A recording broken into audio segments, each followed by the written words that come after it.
difícil, tudo tem coisas que nem chegam. Por quê? Porque é uma gestão de coisa muito grande. Fatiado. Exatamente. Então tem que setorizar.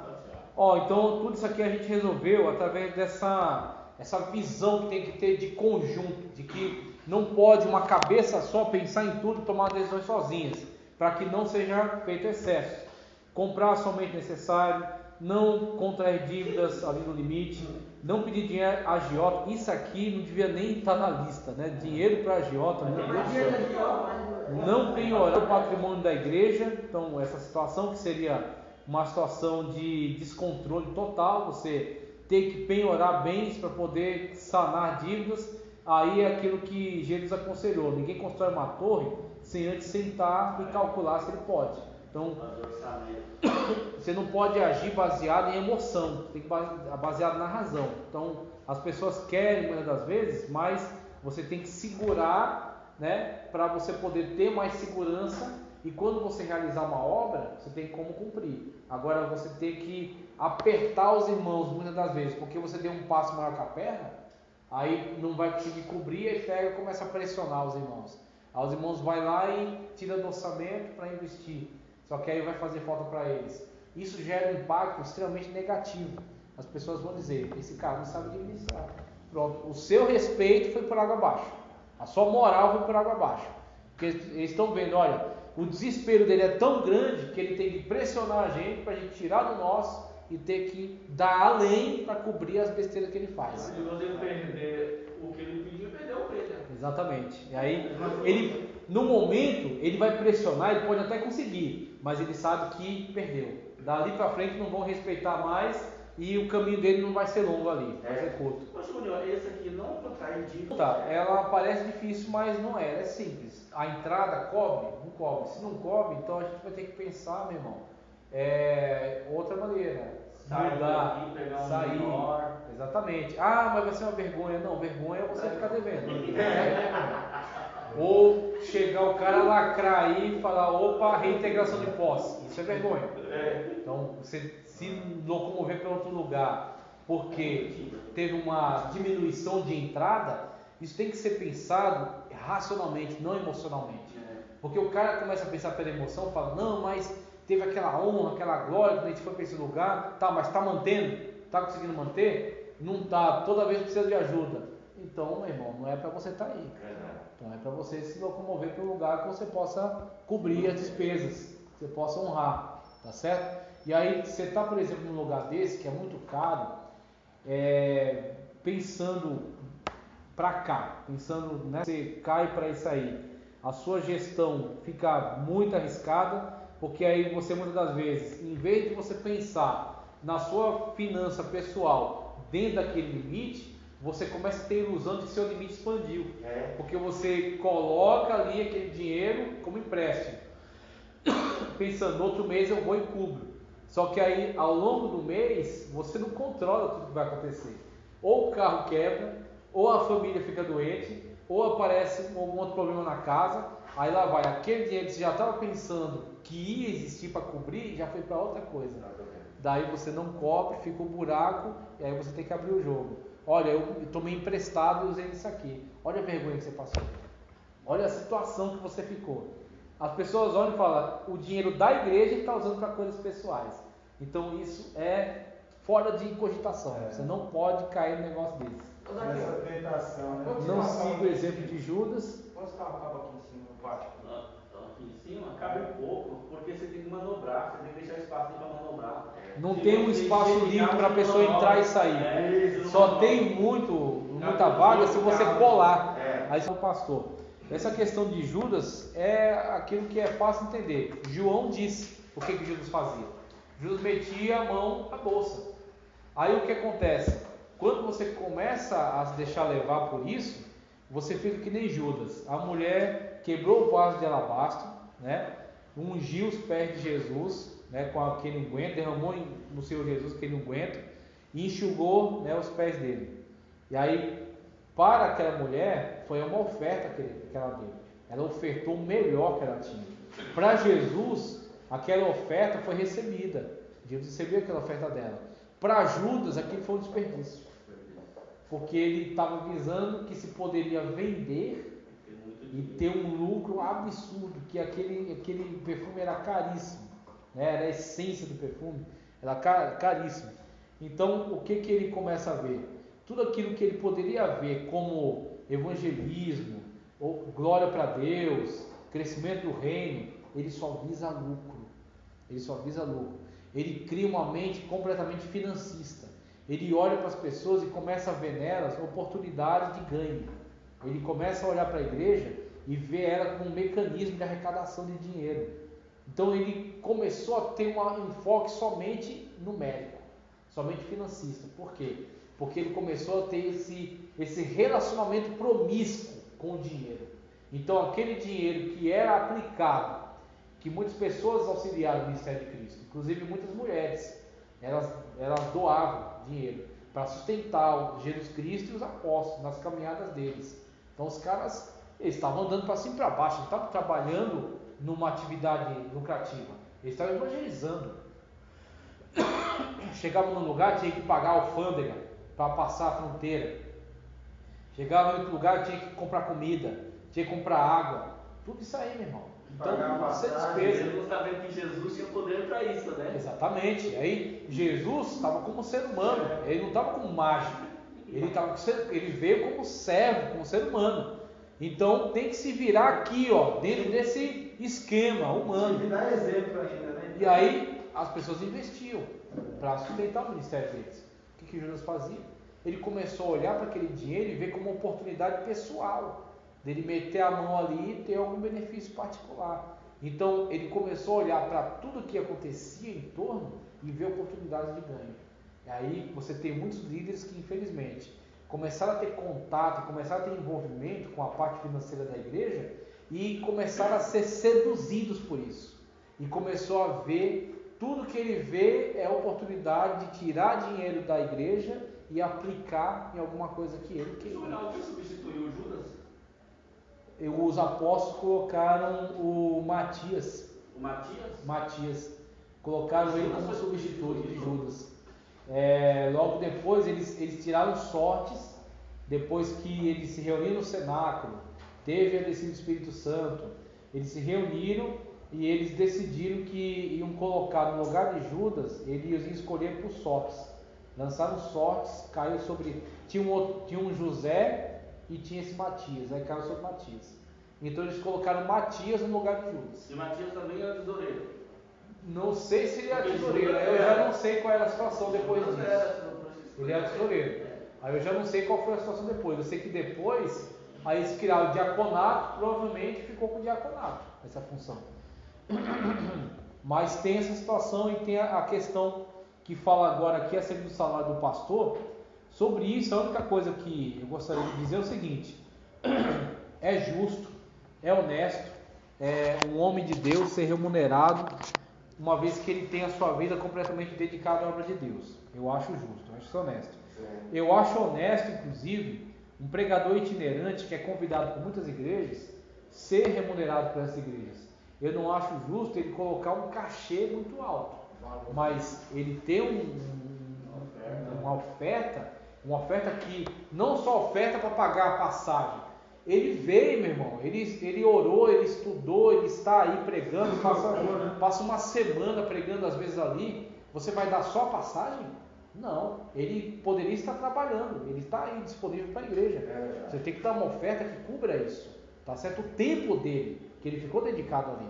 Então eu acho isso tudo justo. O que eu não acho justo? Eu não acho justo. Cobrar 20 mil para pregar uma hora. Eu não acho justo as pessoas enriquecerem com o dinheiro da igreja. A pessoa ter uma vida confortável é uma coisa, a pessoa ter uma vida luxuosa é outra.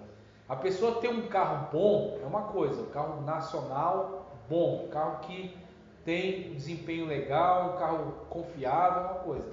A pessoa ter um carro de luxo, mais de 100 mil reais, é outra coisa, tá? Então a pessoa vive com o dinheiro da igreja e aí só vive num apartamento, tá certo? Duplex, vive com um carro importado, comprando roupas de marca, fazendo viagem para Paris, segurança particular, com dinheiro da igreja. Eu acho completamente equivocado. Eu acho que ele quer uma vida de luxo, ele tem que separar muito bem as coisas. o dinheiro da igreja é para cobrir despesas pessoais e para ter uma vida confortável, uma vida legal.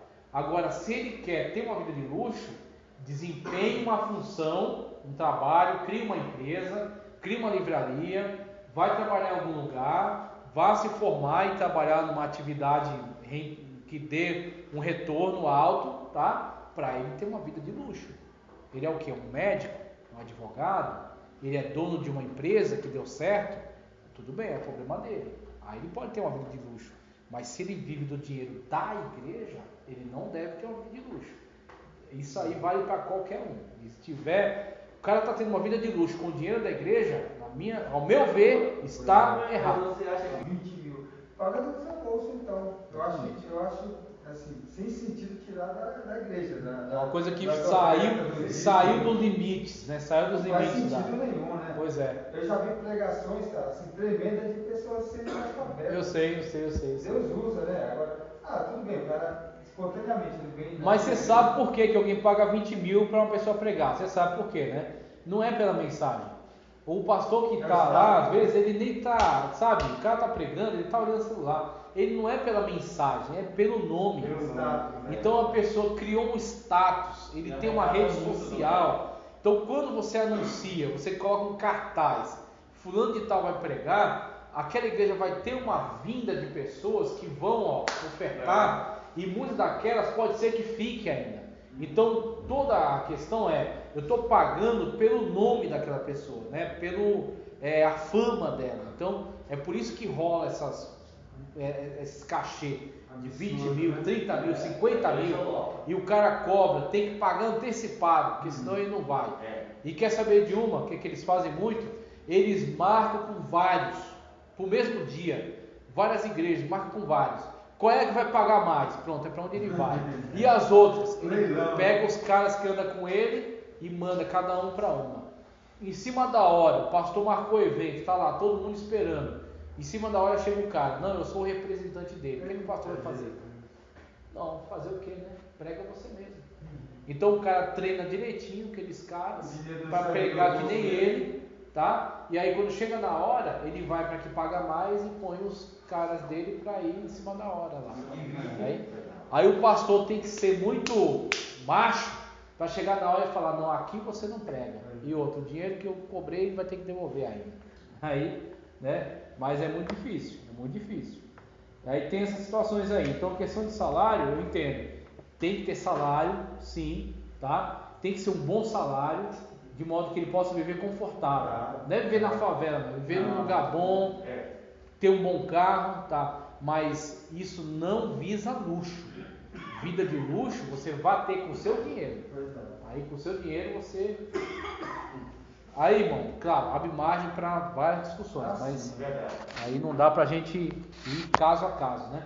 Então, eu quero passar para o próximo, que é o seguinte, a postura dos ocupantes do púlpito, tá? Postura dos ocupantes do púlpito, a gente vai discutir um pouco sobre isso e vai passar adiante. Veja só, não sentasse isso, ó, deixa eu ver aqui, ó, a postura dos ocupantes do púlpito é 30, ó, não sentasse indecentemente no púlpito, evitar dormir no púlpito, conversar demasiadamente, evitar gestos extravagantes, evitar esgravatar o nariz, ficar limpando o nariz, né? Evitar ler enquanto o outro pastor estiver pregando. Postura do pastor durante a condução do culto depois, né? A gente vai passar depois adiante, mas isso aqui é básico. Você é a imagem da igreja, essa é a questão. Então a pessoa que está assentado no púlpito, né, que está lá como presbítero, como dirigente da congregação, você é a imagem da igreja. Então, se você não comunicar uma imagem decente, as pessoas não vão respeitar a igreja. A pessoa senta de forma indecorosa. Então, os homens têm mania de sentar com as pernas abertas, é mais confortável. Mas isso é indecoroso, tá certo? Então, isso você faz na sua privacidade. Mas na igreja, sentar-se de forma comportada. Aí entra não só a ética, mas também a etiqueta.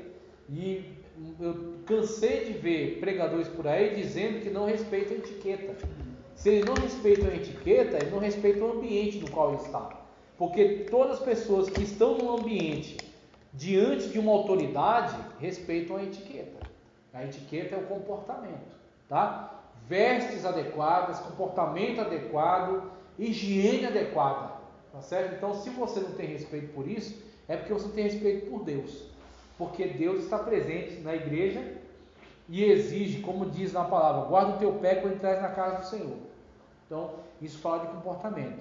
Então, sentar-se adequadamente, não dormir no púlpito, que é uma demonstração de desrespeito, ou seja, quando você dorme, você está alheio ao que está acontecendo. Você fala, estou nem aí para o que está acontecendo. É isso que está falando, né?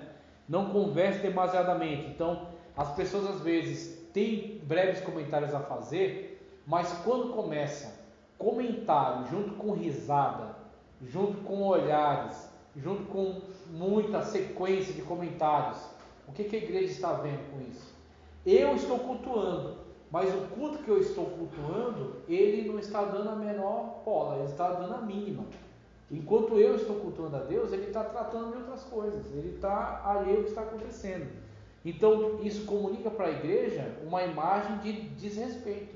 E a igreja vai absorver isso e vai começar a fazer. Aí, daqui a pouco, tanto a igreja vai começar a fazer, quanto não vai respeitar quando você quiser proibir que eles façam. Então, a pessoa fica lá no púlpito, chacoalha o sino e chama a atenção do povo. Não converse, vamos adorar a Deus, vamos louvar a Deus. Aí quando ele senta lá, ele vira para o lado e começa. E comenta. A igreja vem falar, é um hipócrita, né? Ele está mandando a gente fazer o que ele mesmo não faz. Então é a imagem, a questão da imagem, da comunicação. Não adianta você falar, você tem que demonstrar. Então se as suas palavras ela não casam com as suas atitudes, as suas palavras não valem nada. Então as suas palavras têm que estar junto com a ação. Você fala e você demonstra. E aí você tem o resultado correto. Evite gestos extravagantes, evite coçar ou mexer no nariz, não ler durante a exposição da palavra. Aí você tem gestos extravagantes, a gente, vez ou outra a gente vê isso por aqui. Alguns pregadores que têm uma gestual muito extravagante. É o que acontece. Não é questão de heresia, não é questão de carne, mas é uma questão de que quanto mais extravagante for o seu gesto, mais as pessoas vão prestar atenção em você e não na mensagem. Aí você vira quase que um palhaço do circo.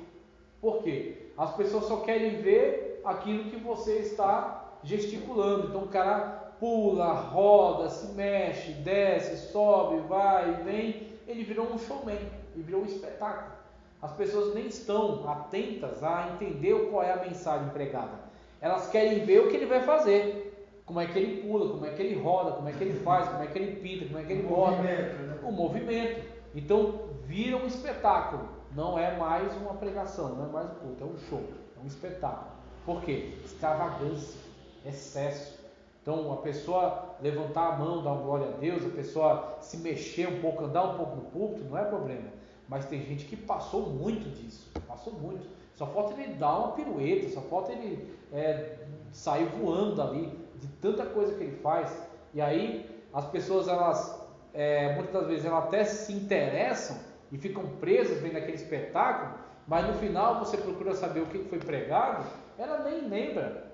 Ela só diz, o culto foi bom, foi uma bênção, foi agitado, mas o ensinamento que ela tinha que receber, ela nem sabe o que foi. O pregador plantou até bananeira, né? Plantou até bananeira, então interessante foi, né?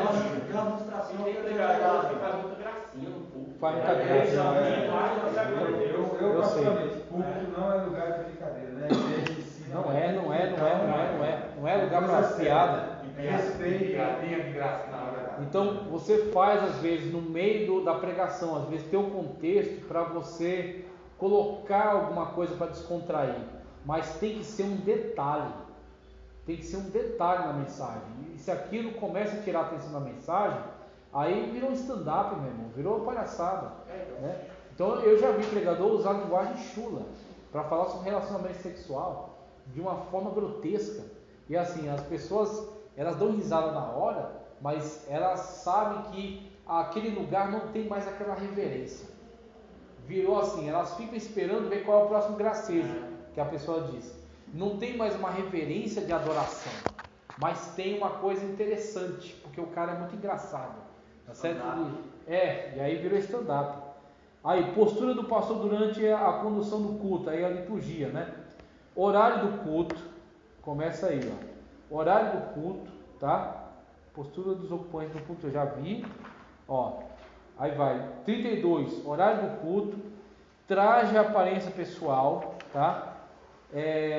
Contribuições para ajudar algum irmão, oração, saudação, citação de nomes e evitar linguagens inadequadas, recolhimento das contribuições, orar em nome da Trindade, ouvir a voz de Deus, apresentação de visitas. Aí vai ética na pregação depois. Mas ó, sobre isso aqui são conselhos práticos e muito bons. Isso aqui para mim é a parte mais prática aqui da matéria. Que eu entrar. Horário do culto. O que é o respeito ao horário do culto? Geralmente o pessoal gosta de usar. O espírito do profeta é sujeito ao profeta. O Espírito Santo não é sujeito a ninguém. Ele é Deus. Mas o espírito do profeta é sujeito ao profeta. Então o que acontece? Quando você lida com a liturgia do culto, a liturgia é muito importante. As pessoas não levam a sério. Mas a liturgia é muito importante. Então o que acontece?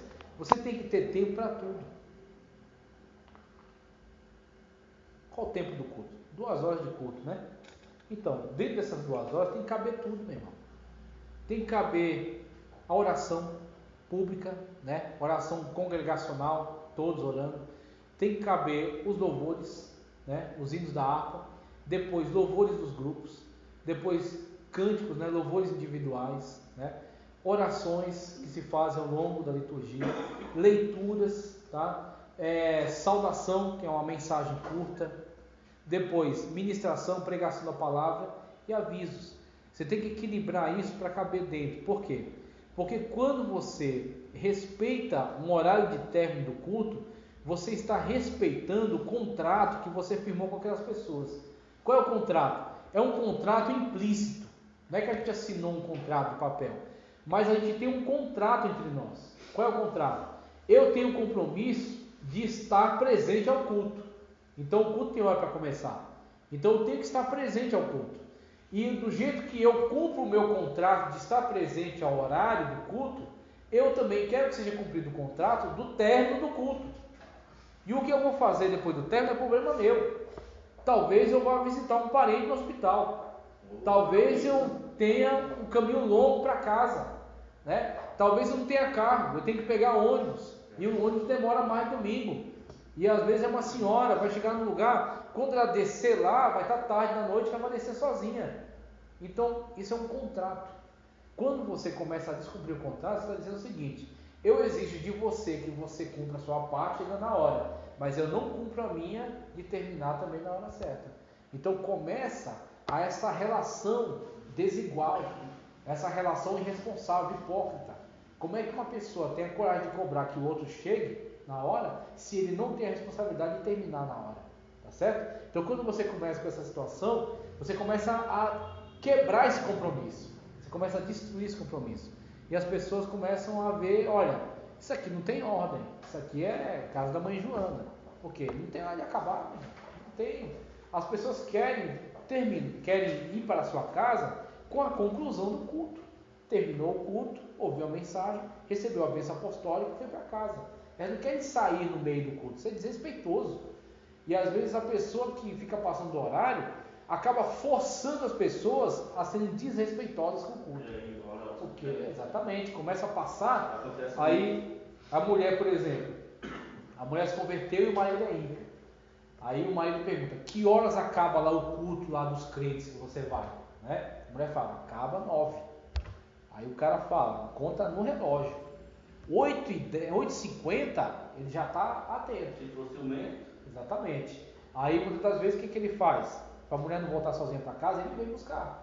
Então 8h55 ele encosta o carro aí.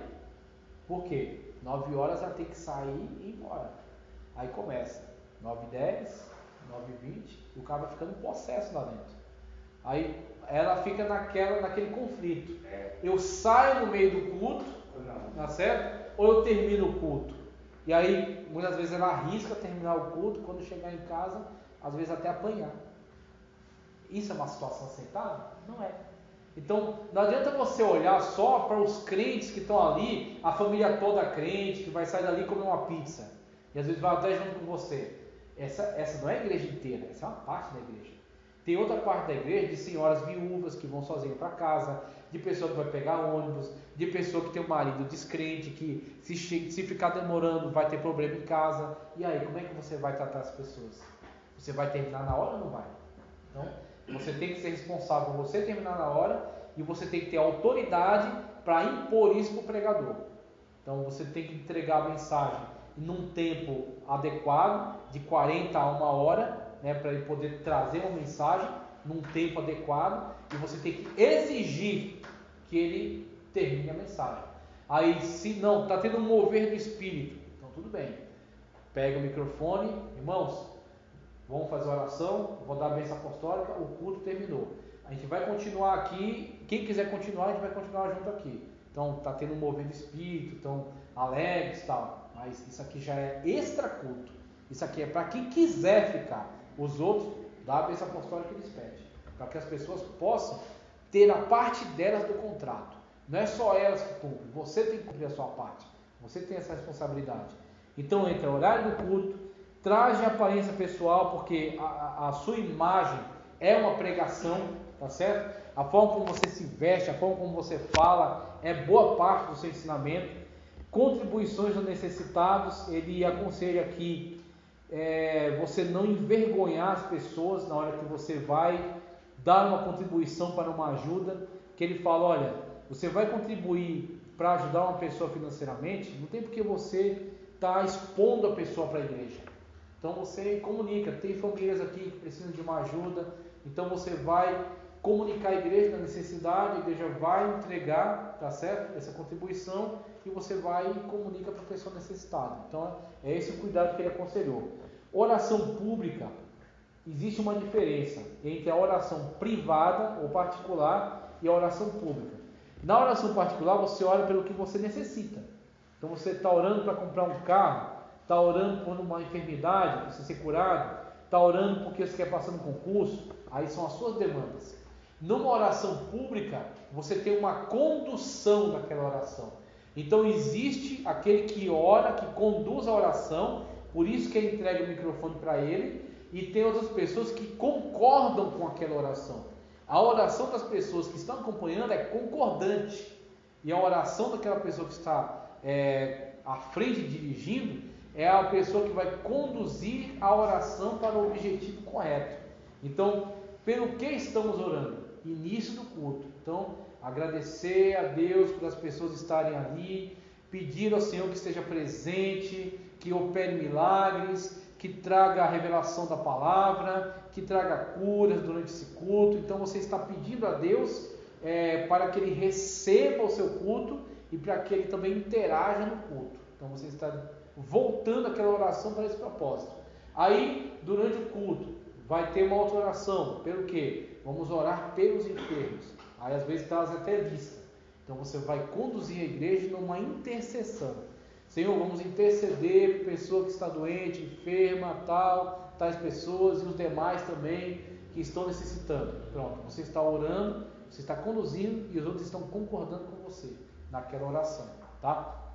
Porque eu já vi muitas das vezes, principalmente campanha, né, em casa, vai orar, é uma disputa de gritaria, de quem vai orar um mais alto que o outro. Aí a pessoa foi selecionada para orar, mas ela tem que guerrear com as outras pessoas que estão tentando orar mais alto que ela e puxando a oração para outras direções. Aí vira uma loucura. Por quê? Não tem mais a unanimidade. Cada um está puxando o carro para um lado. Então tem que ter uma unanimidade. Quando os apóstolos voltaram da situação que eles foram pressionados no Sinédrio, eles contaram para a igreja aquilo que eles tinham passado, e eles levantaram a igreja numa oração. E qual era o propósito? Para que Jesus Cristo estendesse a sua mão para operar milagres durante a ministração. Enquanto eles pregavam, que Jesus operasse milagres. Esse é o propósito da oração. Todos unânimes oraram no mesmo propósito. Os apóstolos conduziram e eles concordaram. E o que Deus fez? Moveu o lugar. porque teve concordância. Então as pessoas não sabem orar. Uma coisa é quando você dobra o seu joelho para orar, você está orando pela sua causa, pelo que você quiser. Quando você se levanta para orar junto com a igreja, você tem que concordar com a oração da pessoa que está dirigindo, que aí estão todos unânimes. Aí a oração vai entregar para aquele que vai ministrar. Então o que você vai fazer? Você vai orar para que Deus continue usando seu servo, para que Deus conduza essa mensagem, para que as almas sejam alcançadas, para que a pessoa tenha uma boa ministração, que a ministração seja para a glória de Deus e as pessoas sejam edificadas por aquela palavra. Pronto. Você está orando nesse propósito, as pessoas estão concordando com você, a igreja.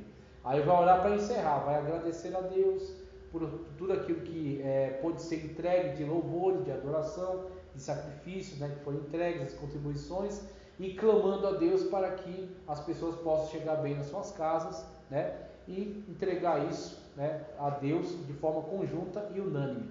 Então você tem a oração, uma certa oração pública. Saudação. O que é uma saudação? A saudação é uma pequena oportunidade, tá? Então você tem a situação de um visitante que você quer honrar, você tem alguns irmãos que você quer incentivar eles a ingressar no ministério. Então você tem essa oportunidade de uma curta ministração no meio da liturgia, durante a liturgia. Então geralmente você tem a oração pública inicial, tá? Você tem o cântico dos hinos da harpa. Você começa a distribuir algumas oportunidades para os conjuntos, tá? E aí depois disso você geralmente chama alguém para dar uma saudação. E aí a pessoa tem que ter a noção, é uma saudação que ela recebeu. Então, meu irmão, não é hora para testemunho, não era para cantar, você não recebeu oportunidade para cantar, você recebeu oportunidade para trazer uma saudação. Não é hora de ficar enrolando, agradeça a fulano, a ciclano, a beltrano. Não, é uma oportunidade curta. Então o que você faz? Uma mensagem, você já preparou, você já tem ela pronta, e uma mensagem que com pouco tempo você consegue iniciar e concluir, tá certo? Então, um versículo, aí você pega uma saudação e vai ler um texto, um capítulo inteiro com 20 versículos. Você não tem noção, meu irmão. Você não sabe o que é uma saudação. Pega o versículo principal desse texto, lê esse versículo, fale alguma coisa breve em cima dele para trazer ali as pessoas para dentro daquele contexto. Elas se alegram, elas são edificadas, tá certo? Elas mantêm aquele nível espiritual do culto e aí você entrega a oportunidade. 10 minutos, se tiver muito bom, 15 minutos. Saudação geralmente é 10 minutos. 10 minutos. Se está muito assim, você viu que teve uma resposta aí, você vai concluir, né? Você vai conseguir concluir 15 minutos. Tá certo? Agora 2 minutos, o que Não, aqui tá fácil. Não vou chegar na porta, não deu oportunidade de 2 minutos que. Exatamente. Você abre, salda a igreja com a paz do Senhor, entrega o microfone e desce. 2 minutos é para isso. Tá certo? Então você tem essa situação, né, da saudação que tem que ser muito bem controlada. Então se você não tiver essa noção, você passa vergonha, você envergonha a pessoa que deu oportunidade, tá? E você atrapalha todo o andamento do culto. Então o pastor que sabe que cabia aquela saudação de 10 minutos, depois cântico, né? O louvor, vai chamar alguém individualmente para cantar, para louvar a Deus. E junto, simultaneamente vai recolher as contribuições, ok? Para que entregue um bom tempo para a ministração da mensagem. Aí vai 40 minutos, 50 minutos ou até 1 hora talvez, né? Você tem grandes pregadores com mensagens extraordinárias, então você quer entregar 1 hora para a pessoa pregar? 40 minutos 40 minutos é um bom tempo. É um bom tempo. Uma pessoa iniciante, por exemplo. Professor, mas o mais importante da palavra, eu acho que tinha que estender mais o tempo. Só que o que acontece? Tudo bem que você tem esse amor, esse desejo de ter uma ministração da palavra longa, abrangente, mas a gente tem que tirar a média. Tem pessoas que 30 minutos ele já está cansado de tanto ouvir alguém falar. Então tem gente que não consegue se concentrar, não consegue. Então Então a gente tem que tirar a média. Até com Jesus, né? 40 com minutos. Jesus falando e uns foi embora. Verdade, exatamente. Tá aí, foram embora, o discurso foi duro, então eles, né, desistiram, né? Citação aí, saudação, citação de nomes, e aí, isso aí a gente tem que ver o seguinte: muitas das vezes vem na cabeça da pessoa o desejo de fazer gracejos, porque o nome é engraçado, porque o nome é curioso. Não faça, por favor. Isso é uma ideia maligna, não faça. É da parte do diabo essa ideia. Por quê? Quando você começa a se dar a liberdade de fazer gracejo, você vai errar. Você vai cometer um erro, e esse erro vai trazer constrangimento e vai acabar com a espiritualidade do culto. Então, quando você vai citar, formalidade, seja formal. O nome da pessoa é esse, pronto. Cita o nome, cita a família, né? Honra a pessoa, agradece pela sua presença, acabou. Negócio de comentário sobre apelidos, ou que o nome é engraçado, ou que o nome é típico de uma região, ou que é estranho. Isso aí, meu amigo, guarde para a sua intimidade. Então, se você tem intimidade com a pessoa, depois você cuida disso. No púlpito não é lugar disso. No púlpito não é. lugar de palavra. Você não tem participação do versículo, sai pregando, sai andando pela Bíblia. Exatamente. É mais bonito que A alegria, a alegria no púlpito e no culto tem que ser alegria espiritual. Não uma alegria de graça, de chacota. Tem que ser uma alegria espiritual. Evitar a linguagem inadequada, dentro daquilo que a gente falou, né? Aí, sobre recolhimento de ofertas, ele falou algo muito interessante, muito importante. É um erro que qualquer um pode cometer. Fulano vai cantar para a gente tirar as ofertas. Então, muita gente pode cometer esse erro. Veja, você desrespeitou duas situações. Primeiro, a pessoa não vai cantar para você tirar a oferta. A pessoa vai louvar a Deus. Então, a primeira coisa, fulana ou ciclano, está com oportunidade para adorar a Deus com um hino, com louvor. Venha louvar a Deus. E durante o cântico, o louvor, nós vamos recolher as contribuições. Tirar é arrancar. Você toma, me dá. Então você vai na carteira dos irmãos lá e vai arrancar as notas. Isso é tirar a oferta. Você não vai tirar, você vai recolher. As pessoas vão entregar voluntariamente. Você vai lá e recolhe. Então, simultaneamente ao louvor, nós vamos recolher as ofertas. Ok? Parece bobagem? Mas é o certo e o errado. É a diferença entre o certo e o errado. E louvar também, você não louva para as ofertas, você não. louva para Deus. Louvar para as ofertas. Vamos louvar. Você louva para Deus. Então você está louvando para as ofertas? Exatamente. Você está louvando para Deus. Meu Deus do céu. É muito importante. Então ele fala do recolhimento das contribuições. Para a manutenção da casa do Senhor. Isso mesmo. E outra coisa que ele coloca aqui é orar em nome da Trindade. Já viu isso aí? Em nome do Pai, do Filho e do Espírito Santo. Você orou para quem, então? Porque, olha só a dinâmica da oração. O Espírito Santo nos conduz na oração. O Espírito Santo é que está em nós e nos conduz na oração. Nós oramos ao Pai. A oração é direcionada ao Pai, em nome de Jesus.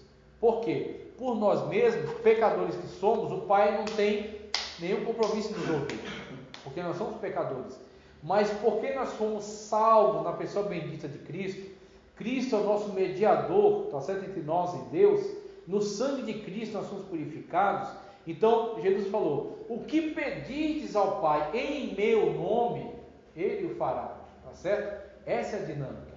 O Espírito nos conduz na oração, nos inspira a orar. Nós oramos ao Pai em nome de Jesus. Essa é a dinâmica.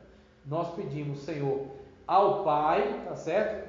Nosso Deus, nosso Senhor, nosso Pai, em nome de Jesus. Toda oração tem que ser fechada com chave de ouro no nome de Jesus. Se você orou e não disse em nome de Jesus, tchau, você não orou para ninguém, tá? Não adiantou nada. Você falou e não saiu do teto, porque em nome de Jesus é a chave para fechar a oração. Eu determino.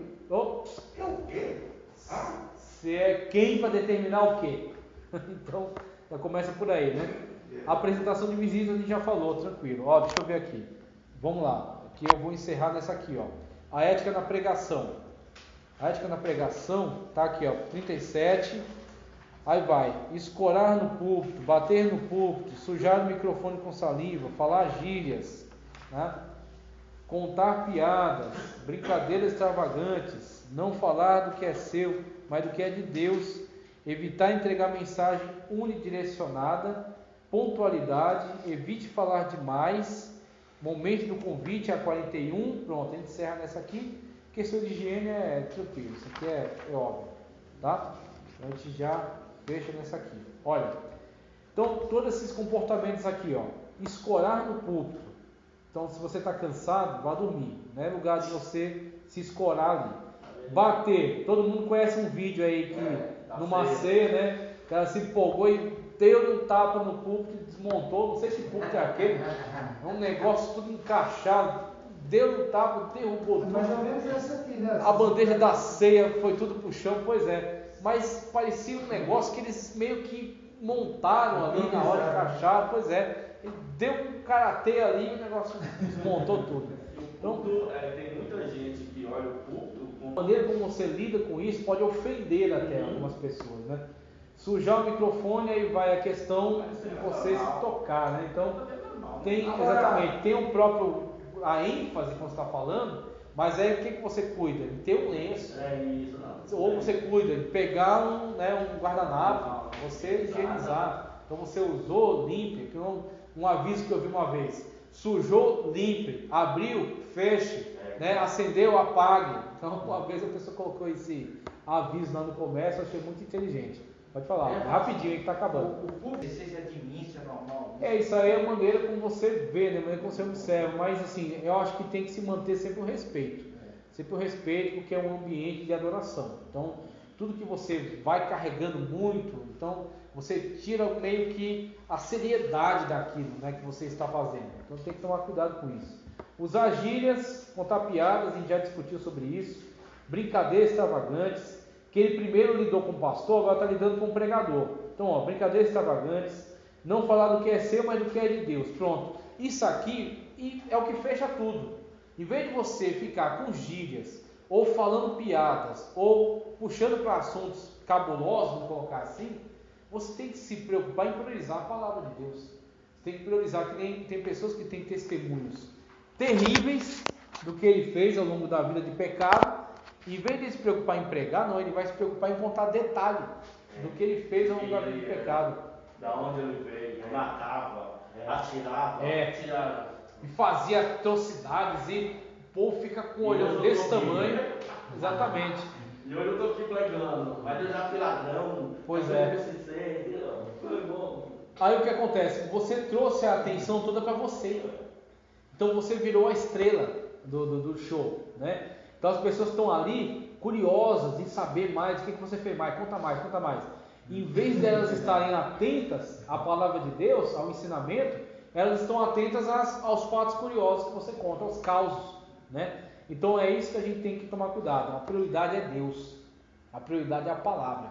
Então tudo que rouba a palavra, a prioridade da palavra tem que ser tirada, tem que ser igual o irmão que acho que foi aqui que foi pregar e ele usou o exemplo da águia. Ele só falou de águia.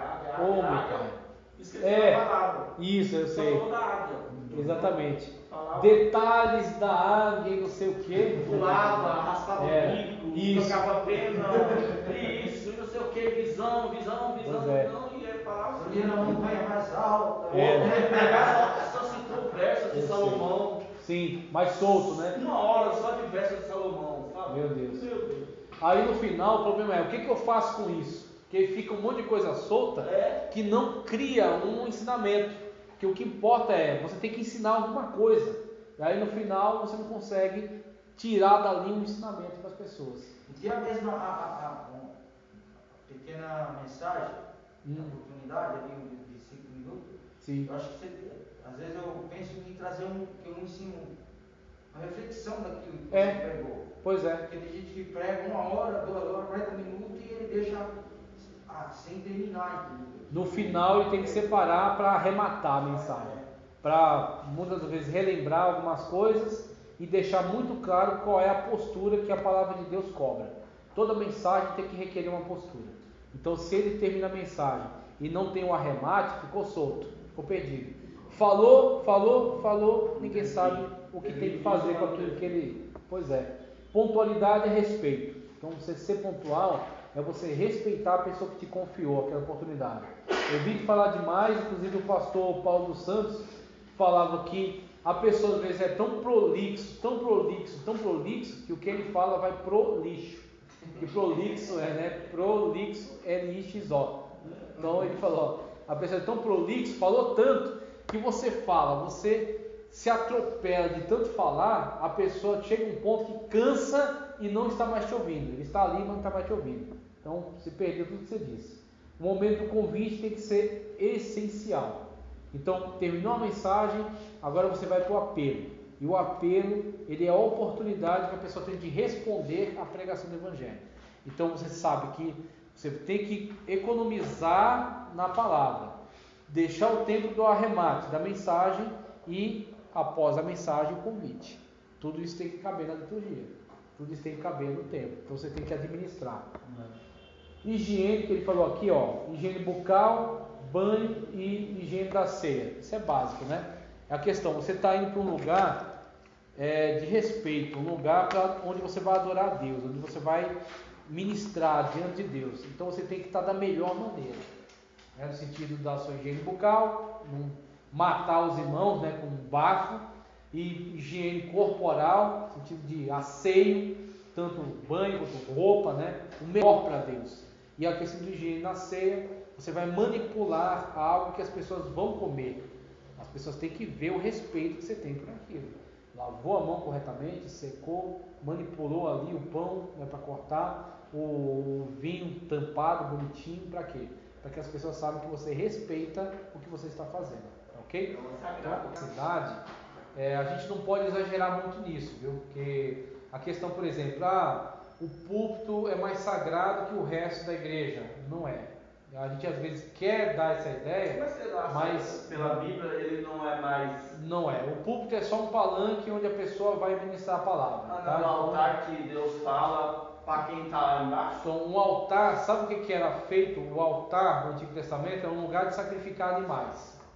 Você está sacrificando a carne. Então, no púlpito, aí é uma questão metafórica. A gente não pega um animal e leva para lá e degola. Não é um lugar de sacrifício. Então, o púlpito é um lugar onde as pessoas estão ali ministrando a palavra de Deus. Então, tem que respeitar, obviamente.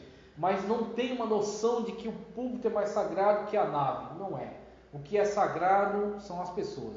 As pessoas têm que se consagrar e se santificar e ser templo e morada do Espírito Santo. E é onde elas estão reunidas, ali está a igreja. Tá? Então, todo lugar, na verdade, é sagrado porque estamos usando ele como lugar onde a gente adora a Deus. Então, por isso que é sagrado.